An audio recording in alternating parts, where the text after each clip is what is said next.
Hey, before we get going, I have a discount code for you. Growers & Co. is offering No-Till Market Garden podcast listeners 15% off orders over $150 for use on all clothing, tools, accessories, and the magazine. Have you checked out the Growers & Co. magazine yet? The magazine's super awesome. That offer code is No-Till Growers 15, all one word, No-Till Growers number 15. All one word, no caps. I will put it in the show notes as well. This offer code is valid through December 30th, 2020. It can be used at growers.co, which for the uninitiated is a clothing, tool, and apparel company that makes clothing for growers who do precisely this kind of work. If you are a market gardener or an aspiring market gardener, Growers & Co. has designed their products around your needs. The goal of Growers & Co. is to be a brand that represents the dignity, skills, and creativity required to do this work. Learn more or use that code, again, No-Till Growers 15 at growers.co. Today's show is also brought to you by Farmers Web. Farmers Web software gives you the tools you need to manage your entire sales process. Built specifically for farmers' needs, Farmers Web helps you save time, reduce errors, increase efficiency, and provides flexibility for working seamlessly with your whole customer base. Our free account includes features for sharing your real-time and coming soon product availability, as well as the option to create an availability calendar to inform buyers about your product's seasonality. Free accounts also include access to Farmers Web's how-to guides, offering pro tips and best practices on selling online to individual buyers, as well as how to work with such buyers as restaurants, schools, and stores. A 1-month free trial is available for the paid account, which includes all features to manage customers and orders, including accepting online credit card sales, handling advanced pickup or delivery orders, giving select buyers special pricing and payment terms, tracking your buyers' payments, keeping detailed sales records, and much more. Even manage orders and payments for buyers not placing their orders online. Request a demo and learn more at farmersweb.com. Huge thank you to our show supporters. All right, let's jam.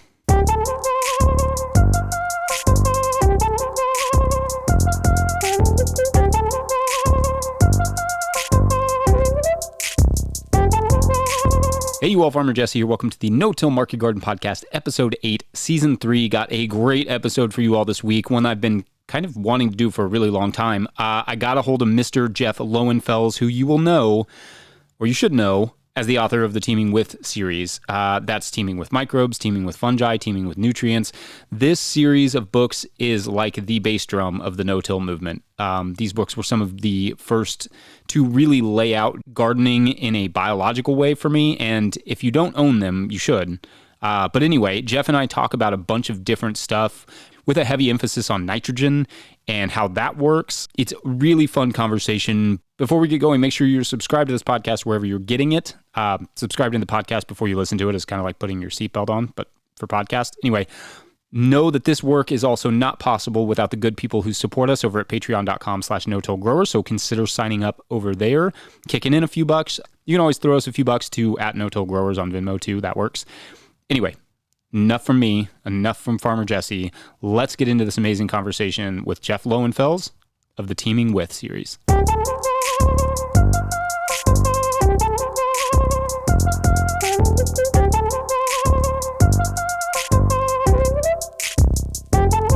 Jeff Lowenfels, welcome to the podcast.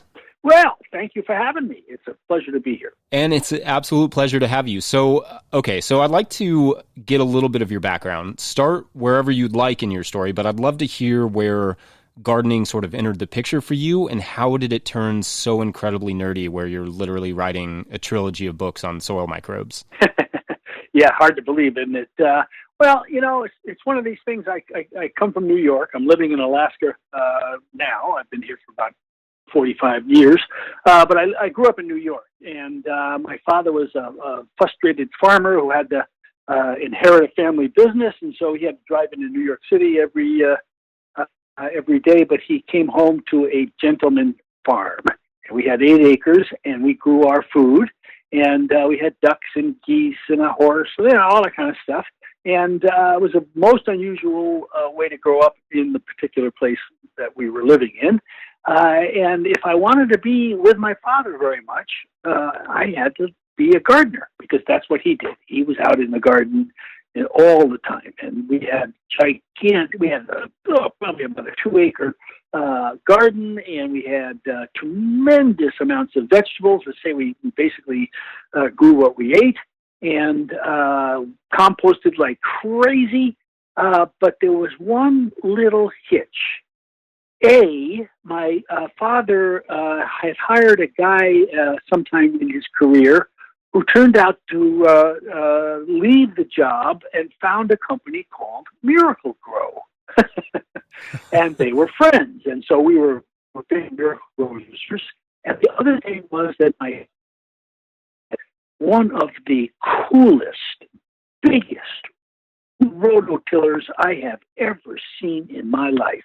And my desire, from the time I could walk and from the time that he would bring me out to the garden in a basket, watching him as he worked in the garden, I wanted to operate that rototiller. And I knew you couldn't operate that rototiller unless you became a gardener. And so I worked alongside my father, and I earned the right to eventually be the guy that ran the world's biggest rototiller. So I was a gardener from early on. I must say that my father also followed G.A. Rodale, and so we were sort of a schizophrenic gardening family. We had lots of organic tenants, but we used Miracle Grow. So fast forward, I went off to college, went off to law school, ended up in Anchorage, Alaska. And the first week I got to Anchorage, Alaska, I learned that the newspaper, which was the one that providing the kind of news I'd like to read, versus the other newspaper, which was one that was much more of a chamber of commerce-y kind of gung-ho-y newspaper, less news, more raw. There was a big competition, and the one I liked was going out of business, and I went to help save it, ended up offering to write a garden column. This was 45 years ago, basically this week, actually. And I have been writing a garden column every single week since that day. And so I'm a garden writer as a result of having a father that was a gardener. And as I started out writing the column, I was pretty much doing what everybody does. I learned to garden from my father, who learned to garden from his father. I practiced gardening the way I was taught. And I was taught that, you used chemicals, you rototilled, it was what we then called conventional gardening. And that's how I gardened for probably 15 or 20 years. I would go to Garden Writers of America conferences. I'm a member of the Garden Writers group. And I would argue with my fellow garden writers about organics versus non-organics. I would say to all my friends, listen, a plant doesn't know the difference between nitrogen coming from a brown manure or nitrogen coming from a green or blue powder. It's nitrogen, and the plant doesn't care. And if you can prove to me that I'm wrong, I will be the biggest organic proponent you ever met. Well, this went on for years and years and years and years. And then one day in the middle of the winter, I got an email from a good friend of mine in Oregon. And it was a picture of a nematode being strangled by a fungus that was protecting a tomato root. It's a pretty famous photograph. It's in my first book, Teaming with Microbes. Underneath the picture were the words, soil food web, you lose. Whoa, what was this?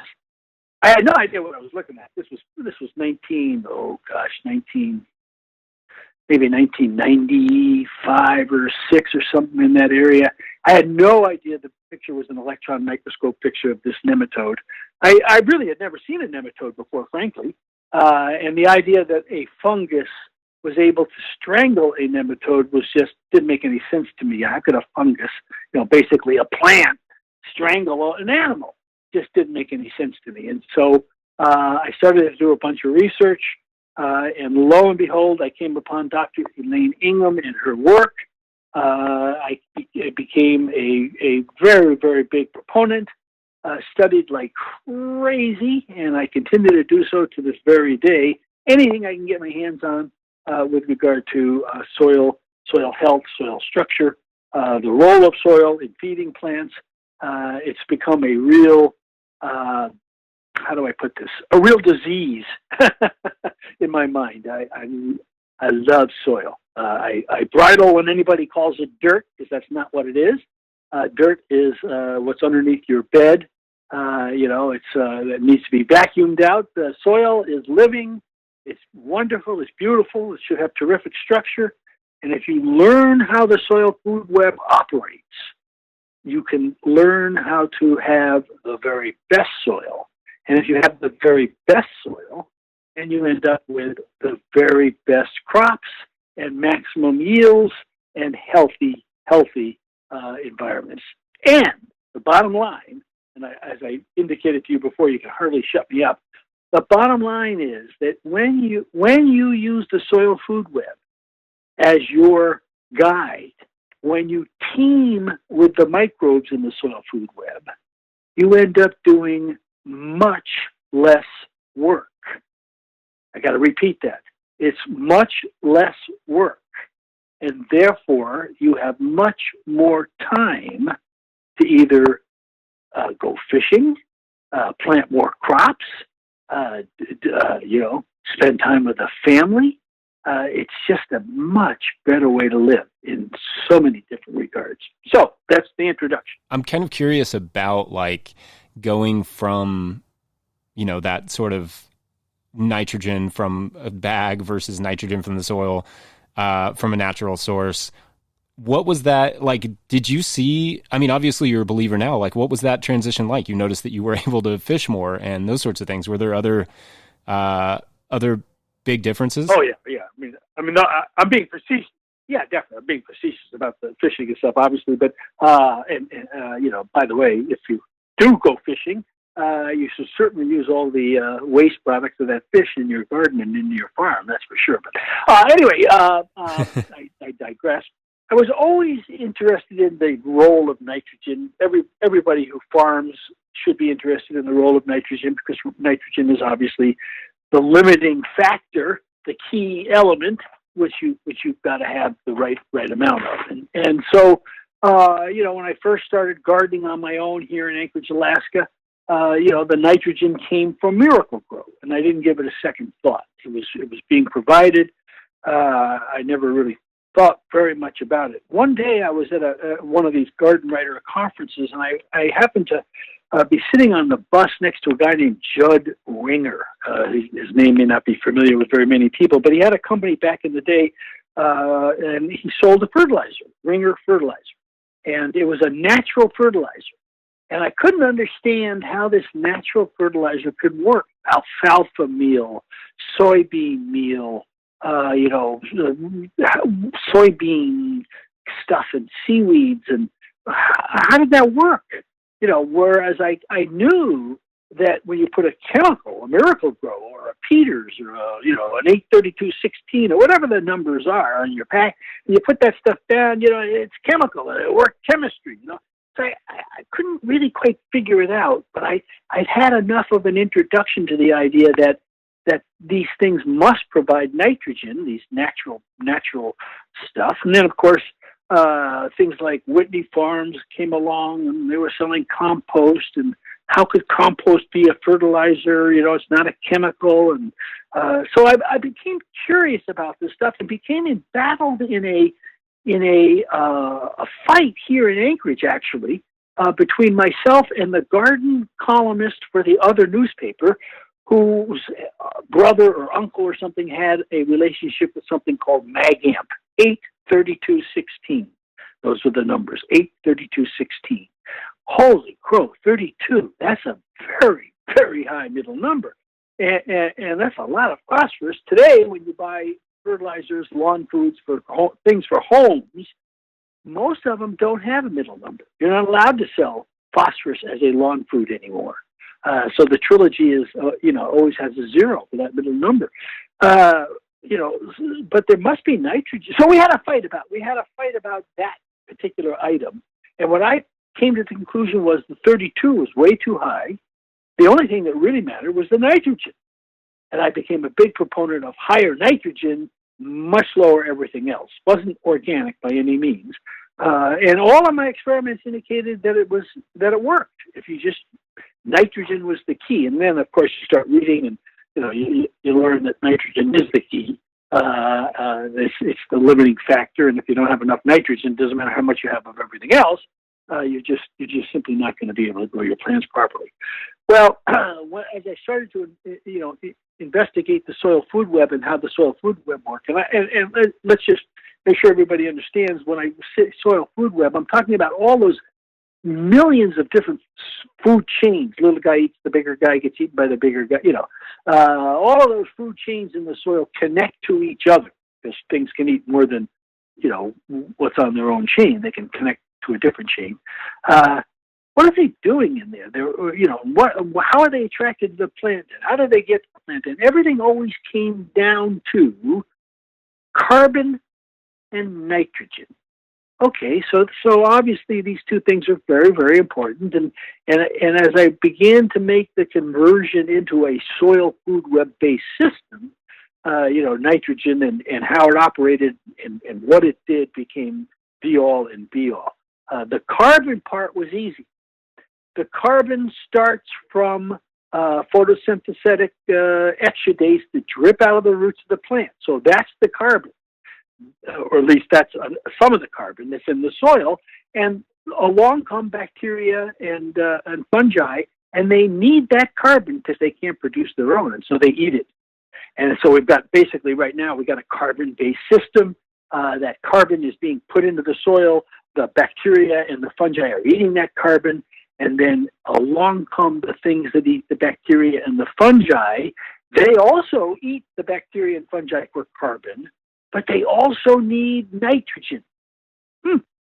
So the bacteria and fungi contain some nitrogen, and that nitrogen gets eaten up as well. And in fact, the number of molecules of nitrogen, versus carbon in the bacteria and fungi versus what the protozoa and the nematodes need, sort of matches up mathematically. It's very interesting. And so you begin to understand that this nitrogen is very, very, very important. And then you discover that all of the nitrogen that is released when the bacteria and the fungi are consumed by the nematodes and the protozoa is in ammonia form, NH4. So it's in ammonia form, and it stays in ammonia form if your soil pH is low enough so that you have few nitrogen-fixing bacteria, which require a pH above 7. But if your pH in your soil is above 7, the ammonia that is released when the nematodes and the protozoa, the nematodes and the protozoa, that's right, eat the bacteria and the fungi. If the pH is above 7, the nitrogen-fixing bacteria convert that ammonia into nitrates. So there's two kinds of nitrogens. Oh, wow. That was a real eye-opener for me. And then I discovered, the more I read and the more I listened, that some plants like the nitrate nitrogen and some plants like the ammonia nitrogen. Whoa. Now, they can live off of either nitrogen because they have the capabilities of converting and doing all sorts of chemical things to it. But some plants like one versus the other. And that was a real eye-opener, particularly when I learned that the plants that we like to grow for food, our vegetable plants, our row crops, they like nitrogen that's produced by nitrogen-fixing bacteria. They like the nitrate nitrogen.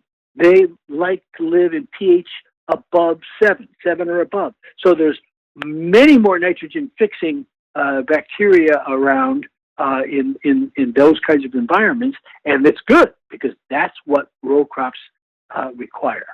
So it was a real journey, and then I had to figure out what materials are capable of making the nitrogen, what kind of nitrogen fertilizers do I use, et cetera, et cetera. And so it became a whole nitrogen quest. And everybody goes through that. You have to find the right balance and mix of mulches that provide nitrogen, living mulches, dead mulches, You have to test for nitrogen. Okay, so I want to get back a little bit and talk about how nitrogen gets in the soil. You talked about nitrogen fixing bacteria. One of the things I think about is air. So we talk about aerated soils being good for plants. But when humans talk about air, we're usually just thinking about oxygen. We're not really thinking about the fact that the majority of air, 75, 78% or something, is nitrogen.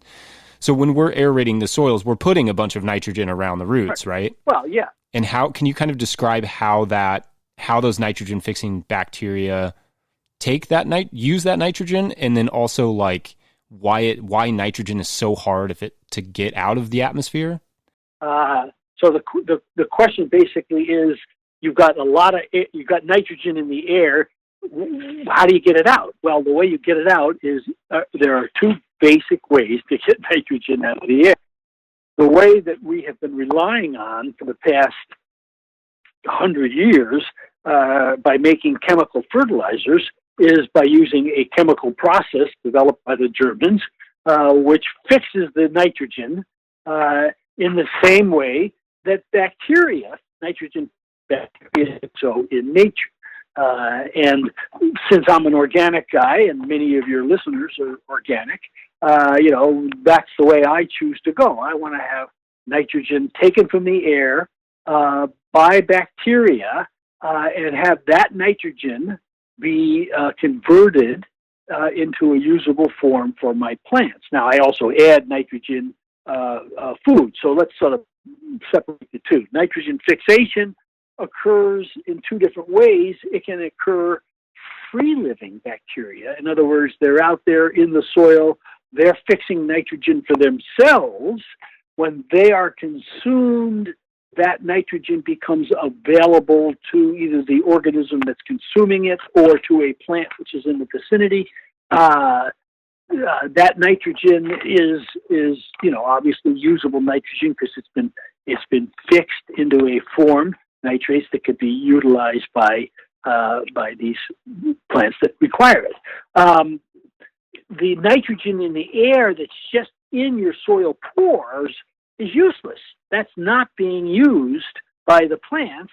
It has to be fixed by these nitrogen fixing bacteria. Now, the second kind of nitrogen fixing bacteria, after the free-living ones, are the ones that most people are familiar with, the ones that people use when they inoculate legumes, the rhizobia bacteria that form a symbiotic relationship with your plants and legume plants, and produce nitrogen for themselves, which is then also consumed by the plant, and some of which is released into the soil.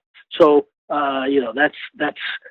that's where we get the idea and the practice of putting in nitrogen fixing plants that attract the nitrogen fixing bacteria and then allow them to form that symbiotic relationship, and then that symbiotic relationship provides nitrogen. And so this is why people use cover crops, basically, because it provides lots of nitrogen fixing bacteria that then provide nitrogen for the system.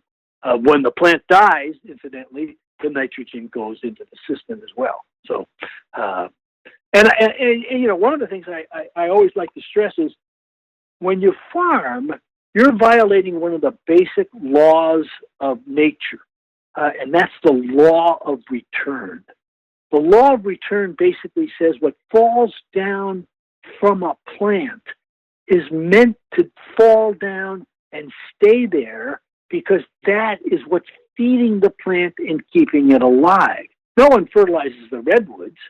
It's the detritus that falls down, it decays, and all of the nutrients that were in that particular leaf, branch, log goes back into the soil and refeeds the plant.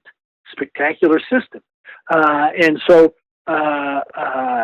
this is how the natural system works. And if you can get that to work in your own farm, that's the best way to go. Unfortunately, you're taking the wheat off the soil. You're taking the apples out of the orchard. You're taking the spinach and the lettuce, and those are the things that normally would have gone back into the soil to feed the plants.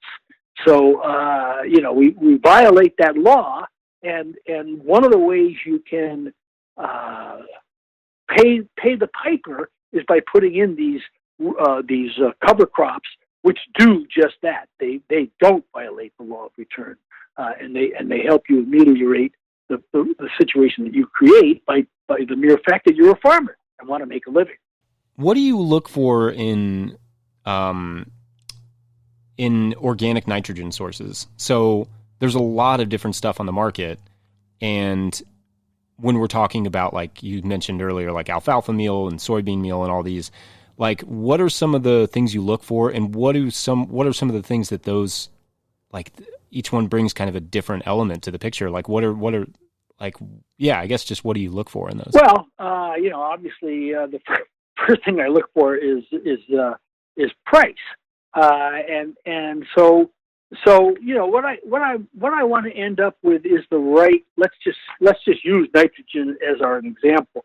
There are obviously other elements that we want to get, and so I look at a lot of factors. This is a kind of a complicated question, and this is where we, when I have this conversation, I always get into the conversation with people about regenerative agriculture.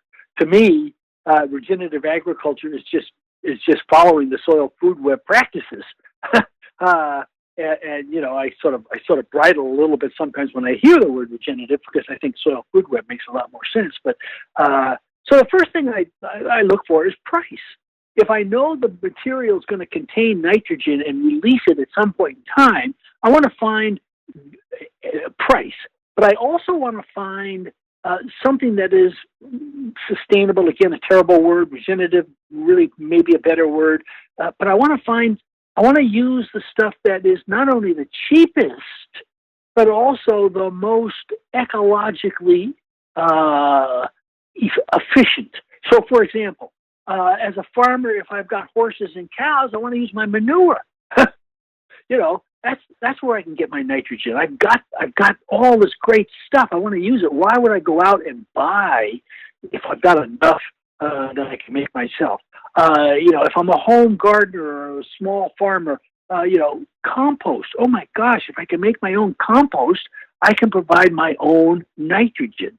And so that's sort of where I start.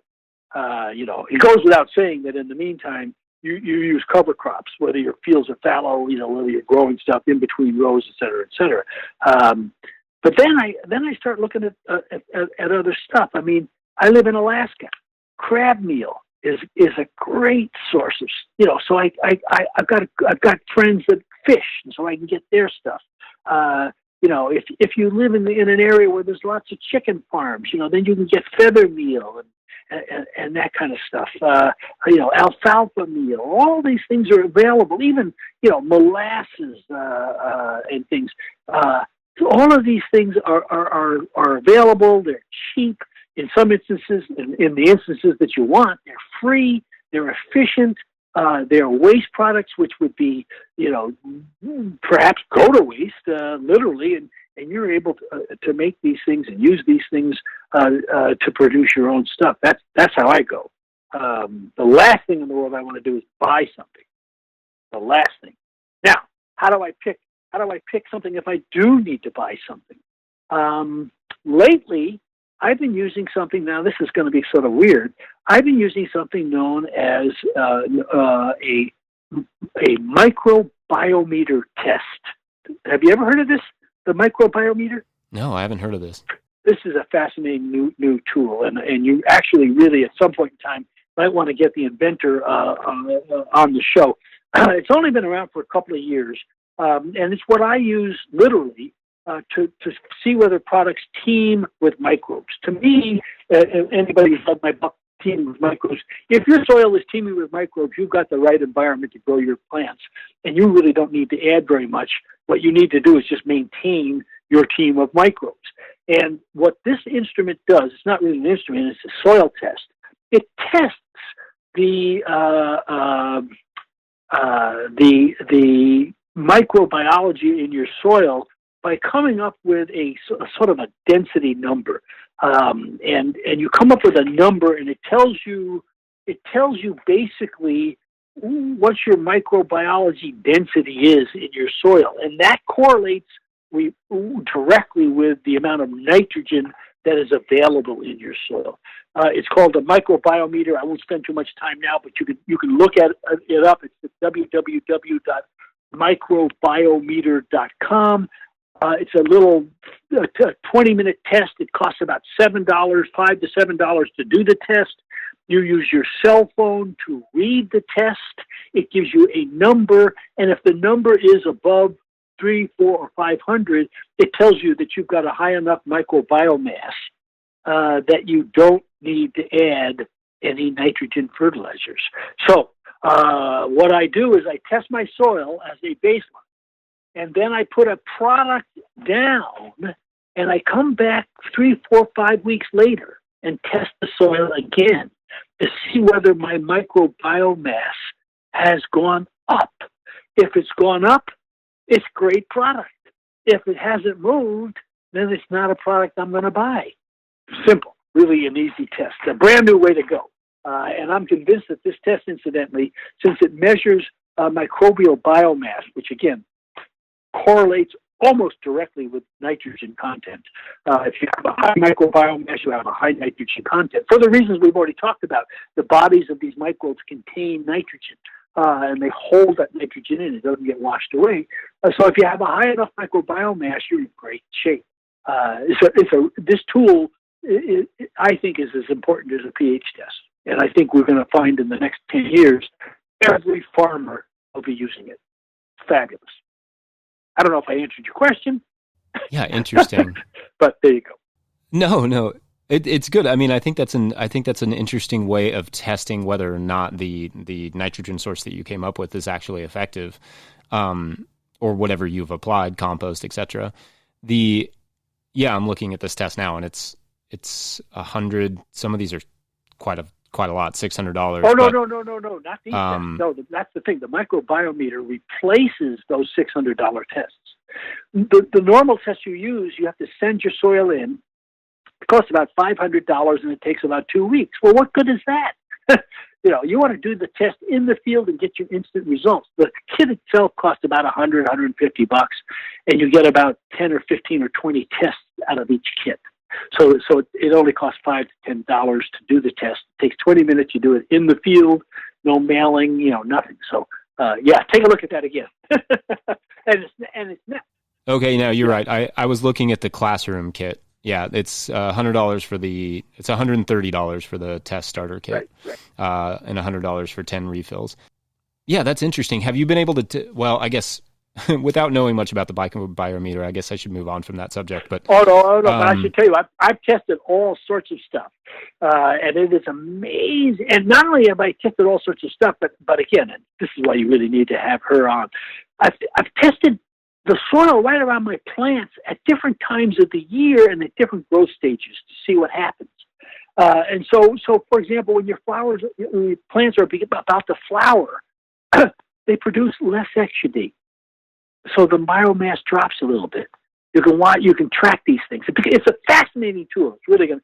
I urge people to get one and experiment with it. It's simply amazing. And I think if you tell them that you heard about it from me, they may give you a $5 copy of my book, Teaming with Microbes.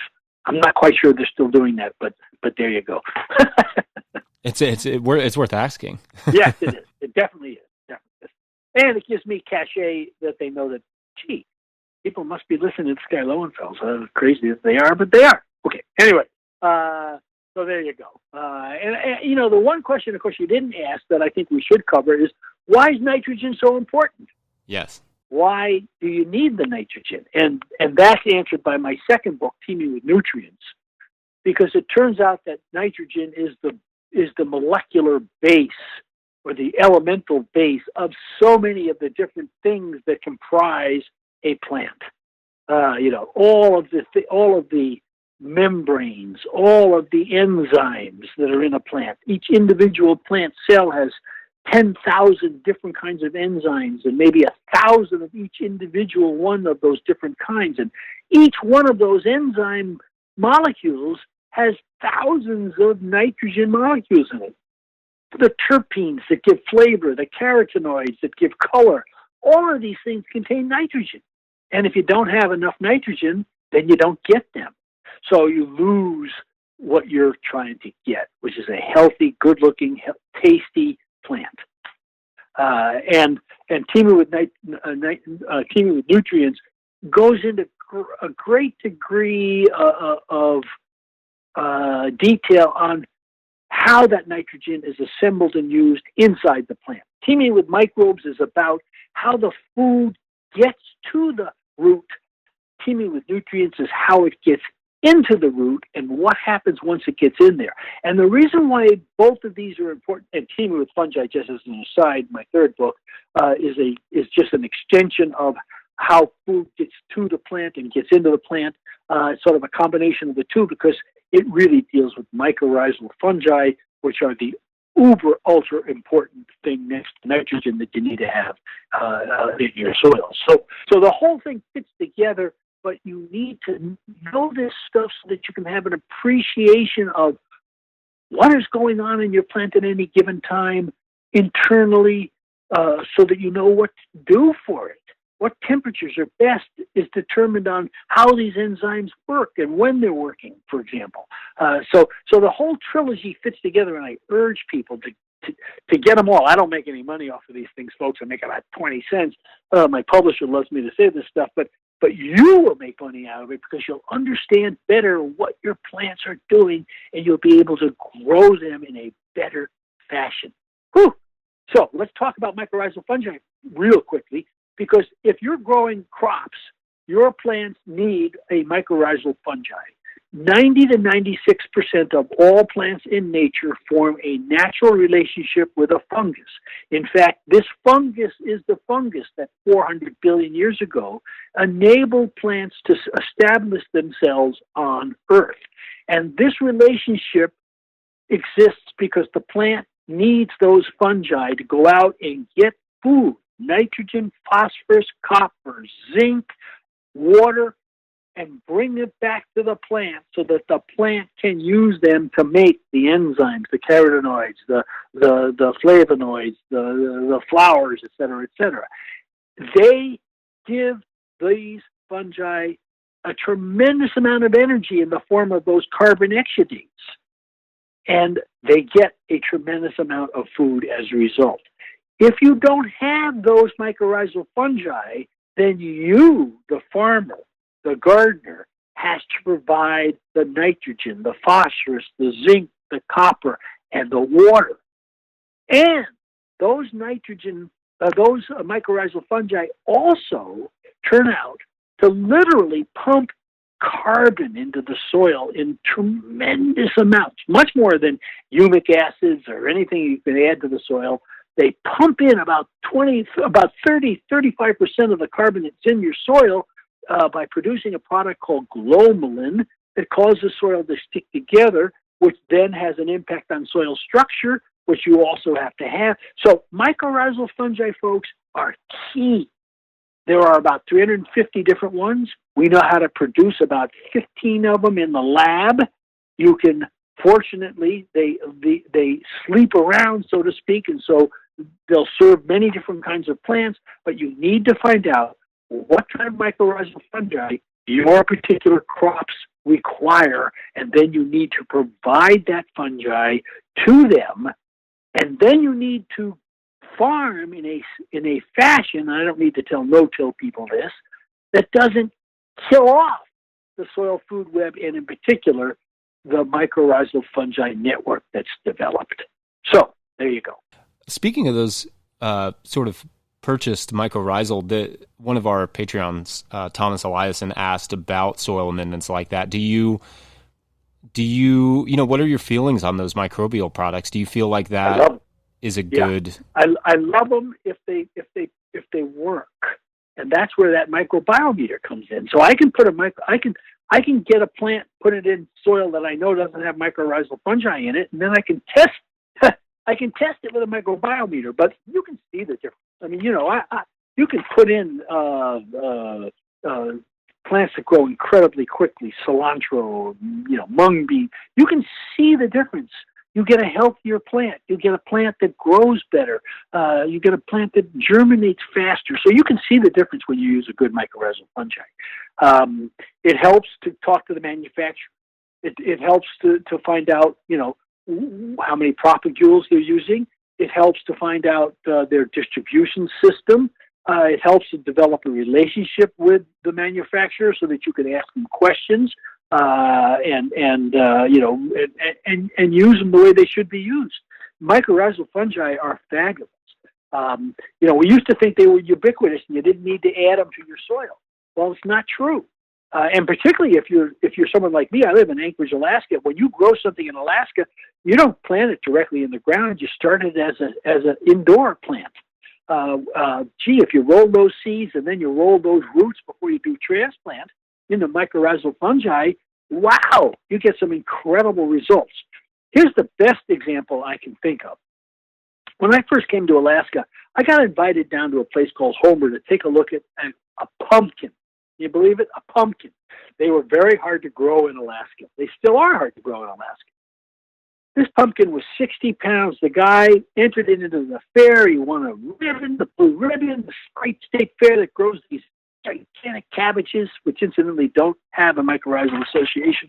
He was so proud of it, and I was so interested in it, I drove 5 hours to go see it. 5 hours. Flash forward to today, we've discovered that there's a particular mycorrhizal fungi that feeds those big pumpkins and makes them into the giants that we know. 3 years ago, the biggest pumpkin ever grown on Earth was grown here in Anchorage, Alaska, because the guy used the mycorrhizal fungi. Yes, they work. They definitely work. Unbelievable. And I should add, just as for humor, he was very worried about driving the pumpkin to the fair because nobody wanted to get behind his truck. They were worried that the pumpkin was going to fall off and crush their car. It was gigantic. And it had a little pinhole in the bottom of it, so it didn't get the Guinness record. But God, it was the biggest thing I've ever seen. Unbelievable. So yes, mycorrhizal fungi are key. They're crucial. You should definitely use them. And if they're sponsoring this show, by golly, they better be good. And I bet they are. That's great. Are there times when the mycorrhizal can be too much? Like you mentioned cabbage, brassicas, beet family. Those are ones that don't make mycorrhizal associations. So can it have a negative impact on those? No, they just don't form the relationship. The relationship, you learn this in Teaming with Fungi, the third book. The relationship starts when the plant sends the signal out to a spore of a fungus to come hither. And if you're not getting that signal, then the spore doesn't germinate, doesn't impact that plant at all. What about in a situation when you're growing mycorrhizal associated plants like lettuces and green onions and that sort of thing with something like broccoli? Is it like in a sort of interplanting situation? Is the broccoli benefiting? Could there be negative effects to that? What are your thoughts on that? I don't think there are negative effects. I can't think of any negative effects. If in fact you're getting a mycorrhizal fungi to actually grow next to the broccoli, and sometimes there's a sort of an allopathic relationship between the broccoli and mycorrhizal fungi. They don't do well. They don't. You come in the next year to a cabbage patch and you plant something that needs mycorrhizal fungi. You better darn well inoculate like crazy with your sponsor's fungi. Because all the spores in there are going to be dead from the cabbage having grown there, et cetera, et cetera. So I don't think there's a negative at all. I think the positive is that if you got mycorrhizal fungi in the vicinity that are actually growing, you're adding glomalin to the soil and you're adding carbon, and that helps everything. So that's good. Hey, you all, just jumping in real quick to get a word from a couple of our great show sponsors like Tilth Soil. Tilth Soil makes NOP-compliant living potting soils in Cleveland, Ohio with food scraps they haul and compost themselves. Each batch of soil is tested against competitors, and the results are in. Plants vote for Tilth Soil. Order October through December for the 2021 growing season and get 10% off at tilthsoil.com. Huge thank you as well to our show supporters. That is you. If you like this show, if you want to see it keep going, head over to patreon.com/no-till-growers and sign up. You get to ask questions of guests, discounts when we do merch and hats and such. You also get first dibs on those things. And at a certain level, or if you just bump up from one level to another, you get a big shout out on the show. So big shout outs this week to Scott Snodgrass, Jody Miller, Shane and Emma of Aslan Organics, Travis and Heidi of Arcadia Acres, Jean-Martin Fortier, Yannick LaPlante. Thank you to all of our show supporters at patreon.com/no-till-growers. And thank you to those of you who kick in a few bucks over at Venmo to @no-till-growers. Someone sent us $7.77 the other day. I don't know what the significance of it was, but I dig it, or no dig it, as it were. Anyway, thank you all. Back to Jeff. All right, I've got some Patreon questions I want to get to because they're good, and I think they direct this conversation in some interesting places. So Tadaluzio is asking, when we cease tillage, we tend to increase the fungal presence in our soil. And this kind of goes along with what we were just talking about. Are there negative effects to having fungally dominated soils? What are your thoughts on that? If you're growing a row crop, you don't want fungally dominated soil. And the example that I give is the example of the colonist who needed to cut down old growth forest trees in order for be able to grow row crops. And so the old growth trees, they're all fungally dominated. The row crops required bacterially dominated. And so people rototilled, and lo and behold, it turned out that if you rototilled the soils there, you ended up with bacterially dominated soil. If you planted in a old growth forest without rototilling, your crops didn't do well. And so rototilling became the norm for people who were growing in the United States, literally because they were taking fungally dominated soil and they needed to turn it into bacterially dominated soil. It makes a big difference. The nitrogen produced by fungally dominated soil is ammonia. That's not what lettuce wants. Right. Okay. So maybe to kind of get a little bit more into that question, like when we're talking about, no tillage soils, they do tend to have higher fungal populations. So what's the answer there? How do you, especially when we're adding things like, compost mulches and, leaves and wood chips and those sorts of things. So right. What's the answer? Like, how do you balance out that bacteria a little bit better? Well, you provide bacterially, back up a second. We always use the word fertilizer. That's really not the right word. The right word is microbe food when you're organic. And so fertilizer is when you're feeding the plant. What we do is we feed the microbes. The microbes feed the plant. And when your soils become fungally dominated, and incidentally, that microbiometer, it also tests fungal bacteria ratio. So you get that test as well on the same test, the same reading.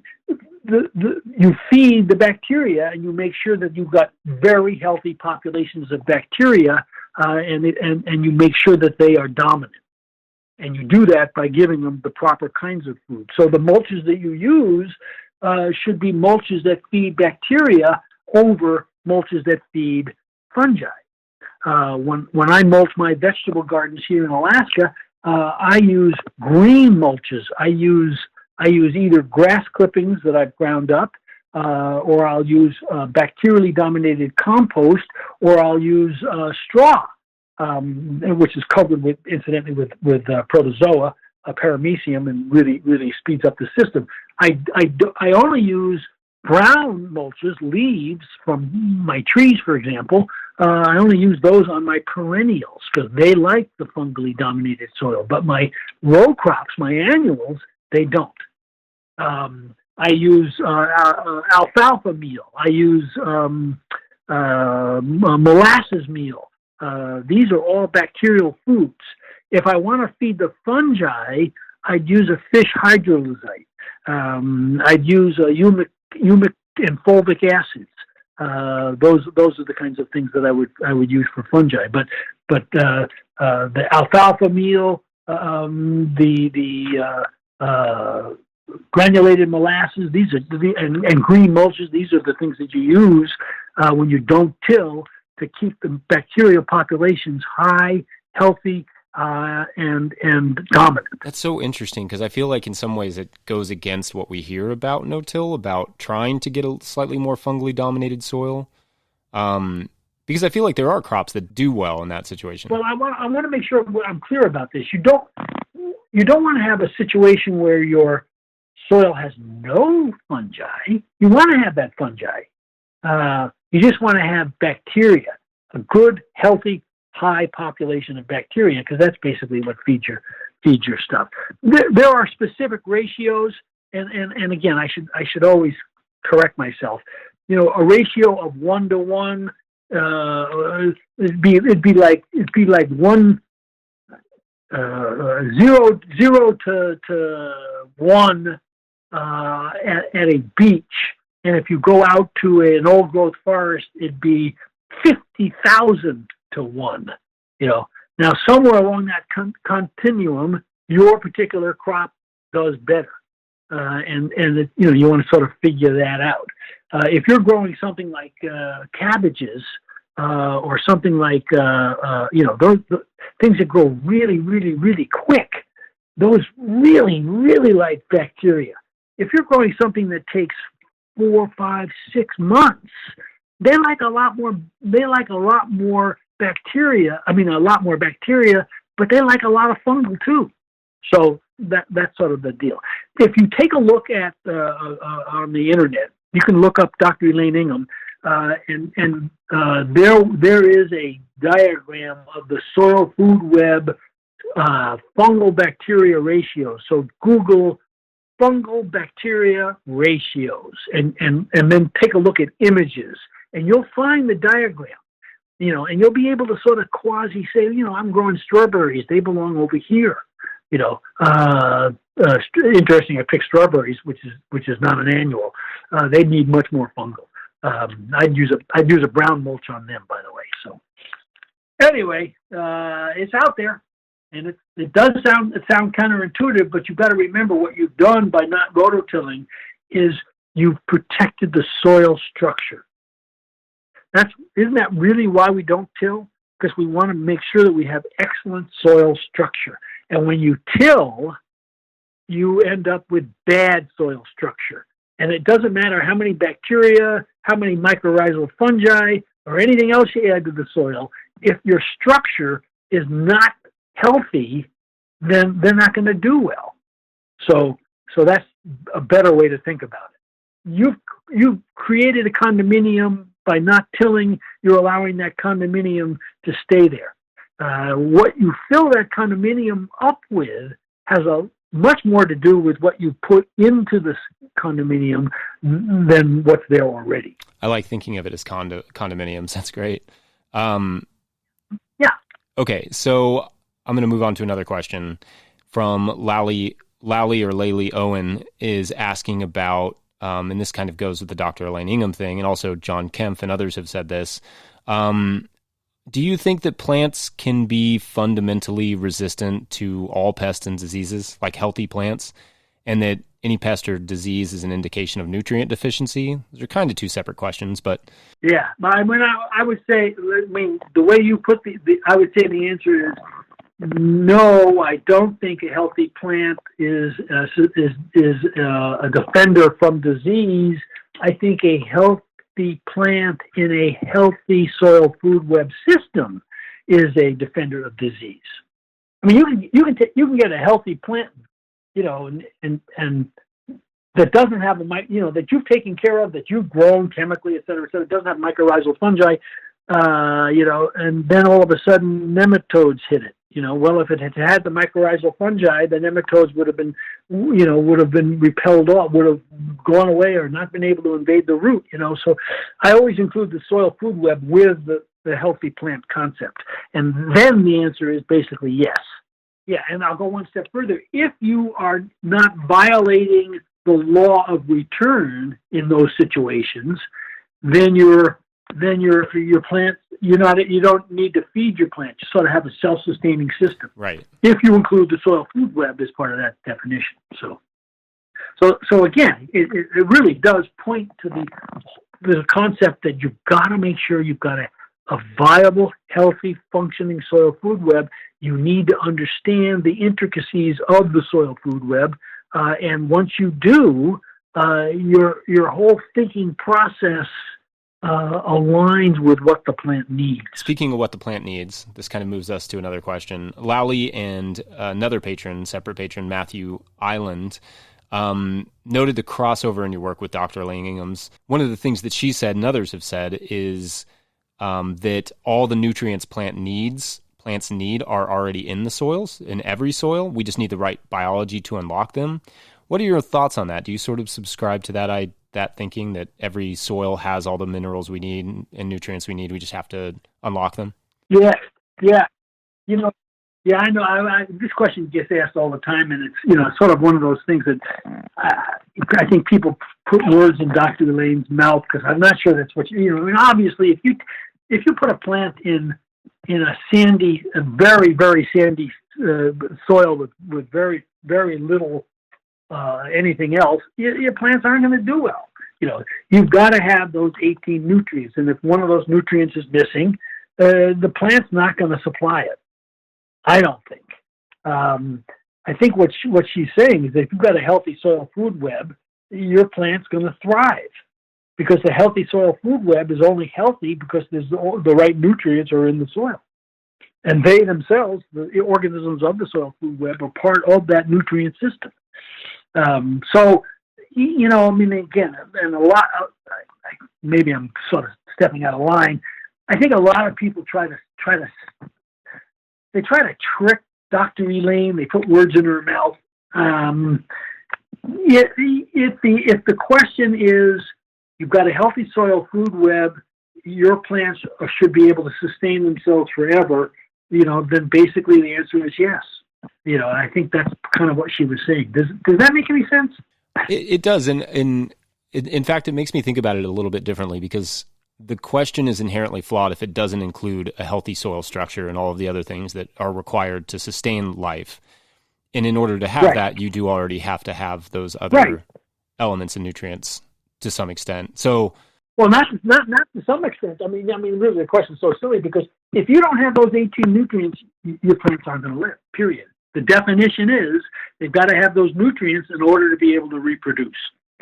And if you've only got 14 or 13 nutrients, your plants aren't going to live. Period. So, and Dr. Elaine knows that.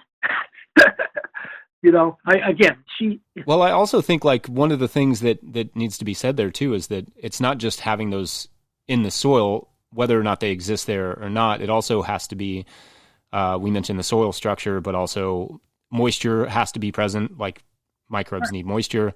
They need people. They're sort of insulting Dr. Elaine by suggesting that she would suggest that plants can grow in sand.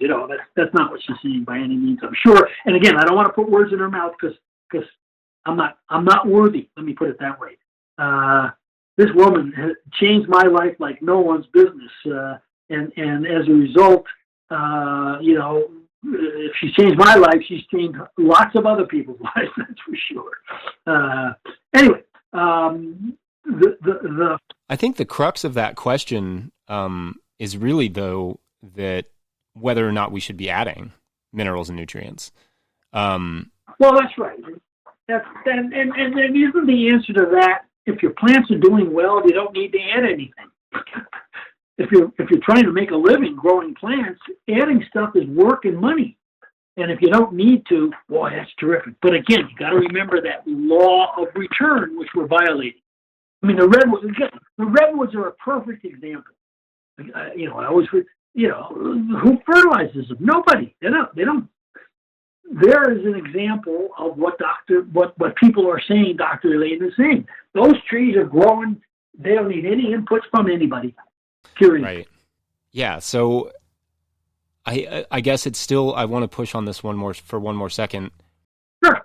If we're adding, right, if we feel like something's missing, then is the issue a biological issue, or is it a chemistry issue and we need to add something?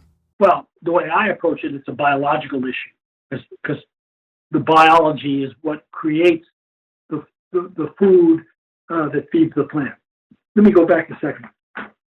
The teeming with I wrote teeming with nutrients because I was sitting in a restaurant one day looking at a picture of a bunch of women eating spaghetti, and I said to myself, I wonder how plants eat.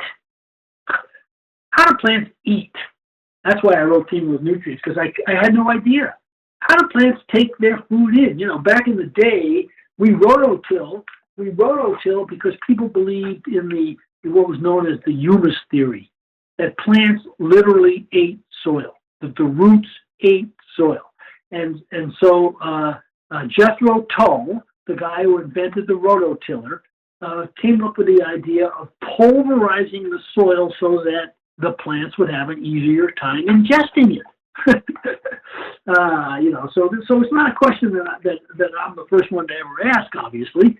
But obviously the plants are not taking up particles of soil. They're taking up individual nutrients, and those nutrients get into the plant by going through these special little tunnels in each individual cell, and they get through those tunnels because they have an electrical charge on them, and those individual nutrients have that electrical charge on them because of the bacteria, because of the microbes in the soil. It's the soil food web which ends up putting the electrical charge on these nutrients so that they can go into the soil.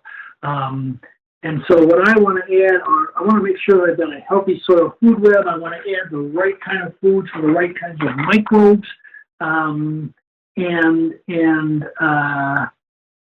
The plant ultimately is in control and will adjust the kinds of microbes that are available to it if they're around, so to speak.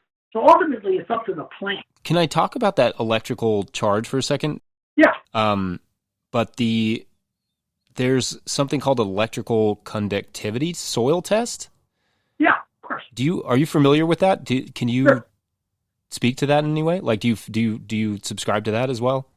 Well, it's not something that I use, but I mean, we know that the different kinds of soil hold different nutrients differently. Clay versus sand doesn't have electrical charges on it, so it doesn't hold the nutrients the way clay does. Clay is full of electrical charges and holds onto those things. And you can test these things. Cation exchange CEC is probably better, and you can test to see what the holding capacity, the electron holding capacity is of your soil. That can be tested, and it's not a difficult test. This is a CEC test, and you can send away for it and do it, and people do that.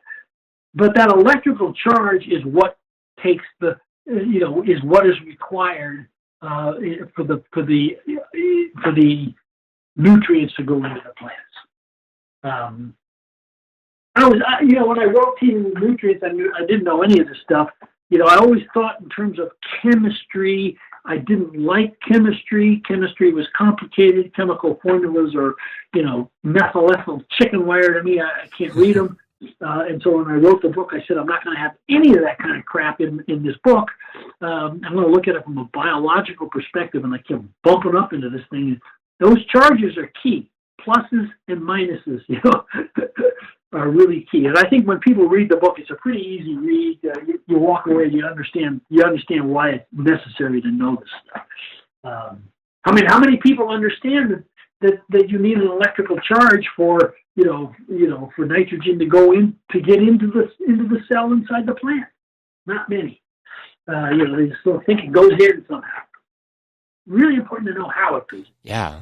Can I get one more question in? Sure. So this one from Jody Miller, I think, is kind of interesting because it kind of goes along with what we're talking about with testing. What are your thoughts on using a microscope?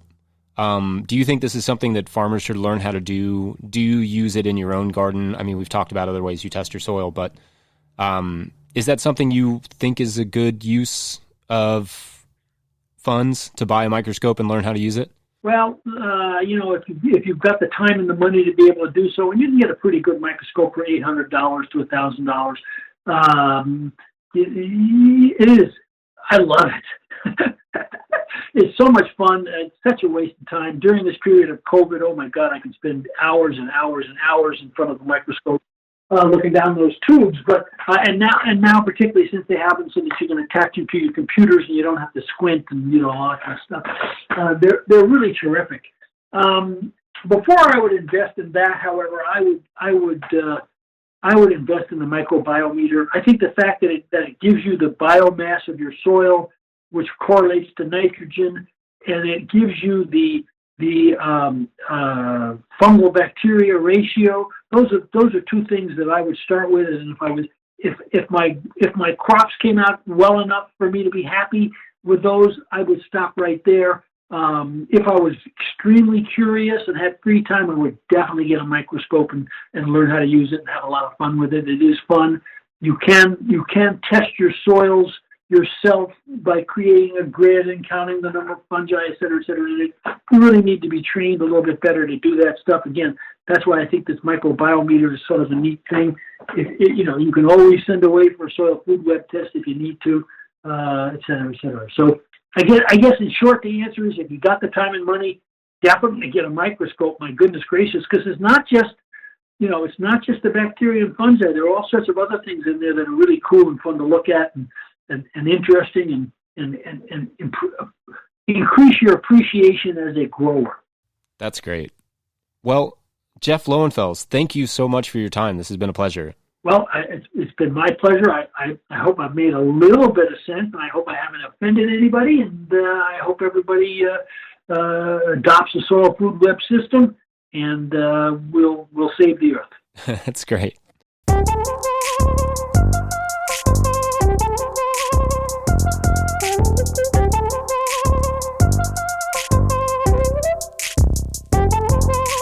All right, if you enjoyed that episode, make sure to check out Jeff's Teaming With series. It is an incredible series of books. I will put the link in the show notes, or you can go to jefflowenfels.com to find out more.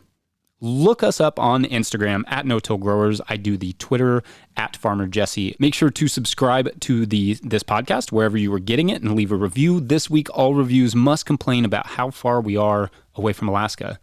I mean, I don't know how far you are, but I feel like Alaska should be way closer than it is because I'd like to go see it, like, on the weekends. Huge thank you to Jackson Roulette and Josh Satin. Thank you to Willie Breeding for our theme music to make you scream music. Thank you to Hannah for absolutely everything. Thank you all for listening. We'll see you next week. Bye. Yeah, you'll see. You can hardly shut me up, so it'll be easy for you.